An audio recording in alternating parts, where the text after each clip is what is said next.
Tak seberapa lama setelah Rasulullah menggenggam pasir lalu dilemparkan. Ingat? Nah, menggenggam pasir lalu dilemparkan, lalu musuh menjadi kalah telak. Ya. Ya karena nggak bisa ngelihat. Iya. Tidak kurang dari iya langsung serang kalah jadi ya. Tidak kurang dari 70 orang dari Sakif saja yang mati terbunuh. Jadi banyak, tidak kurang berarti pokoknya dari orang-orang Sakif saja itu 70 orang yang mati terbunuh. Dengan kekalahan itu, orang-orang muslim pun mendapatkan harta, senjata, dan tawanan.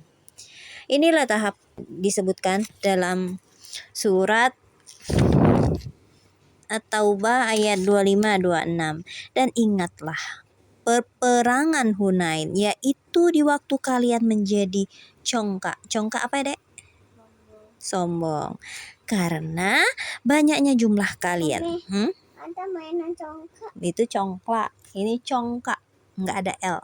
Congkak, bukan congklak. Ya. Jadi pada saat itu melihat pasukannya banyak, maka mereka itu ada yang merasa sombong. Nah, diingatkan oleh Allah, dan ingatlah peperangan Hunain, yaitu di waktu kalian menjadi congkak karena banyaknya jumlah kalian. Maka jumlah yang banyak itu tidak memberi manfaat kepada kalian sedikit pun. Bumi yang luas itu telah terasa sempit oleh kalian. Kemudian kalian lari ke belakang dengan bercerai-berai.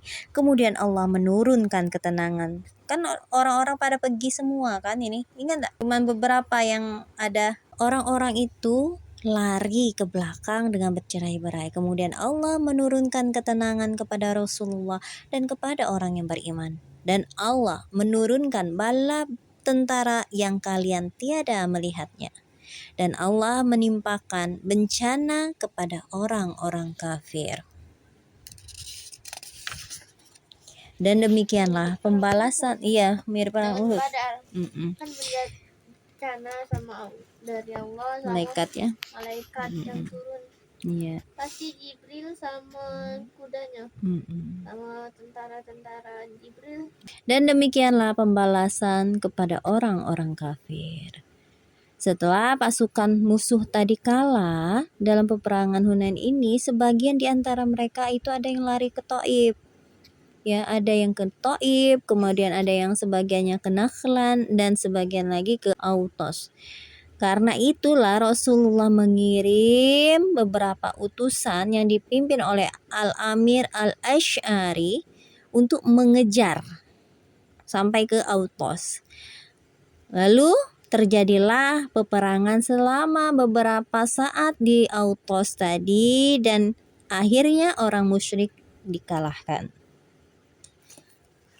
Sementara para penunggang kuda dari pasukan muslimin melakukan pengejaran terhadap orang musyrik yang lari menuju Nakhla. Duraid bin As-Simah dapat ditangkap dan dibunuh di sana di Nakhla tadi oleh Rabi'ah bin Rufai. Mayoritas kebanyakan orang-orang yang berlari itu adalah orang musyrik yang akan menuju ke Thaif.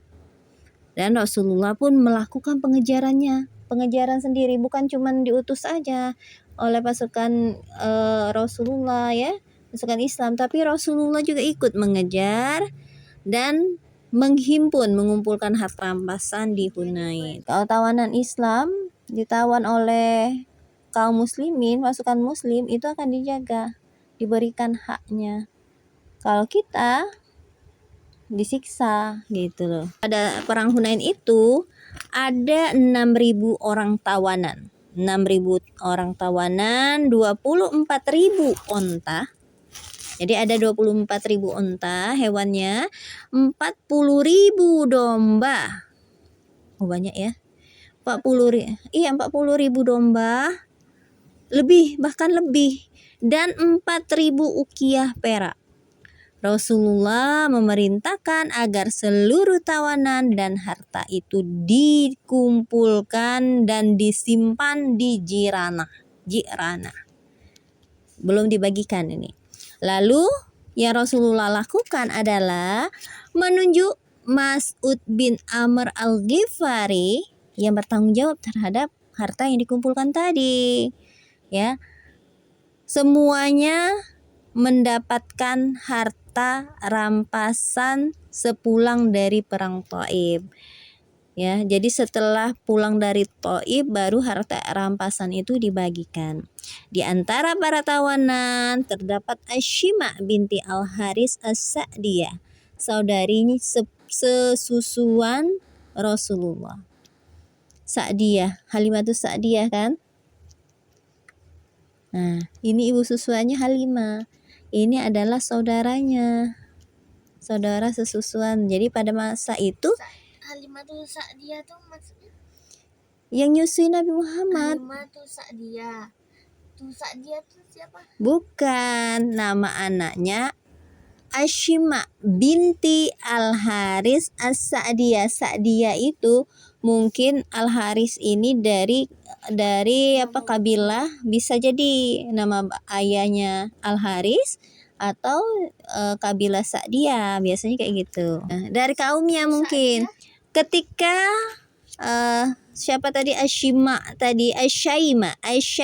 binti Al-Haris tadi berada di hadapan Rasulullah, lalu memperkenalkan dirinya dan memperlihatkan tanda-tanda tertentu, Rasulullah menghormatinya dan menghamparkan kainnya lalu menyuruh duduk di atasnya.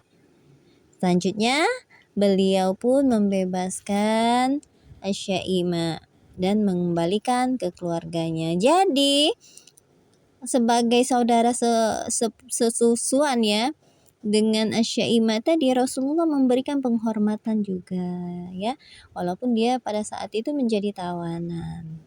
Tuh. Dibalikin jadi. Dibalikin, bebas gak jadi tawanan.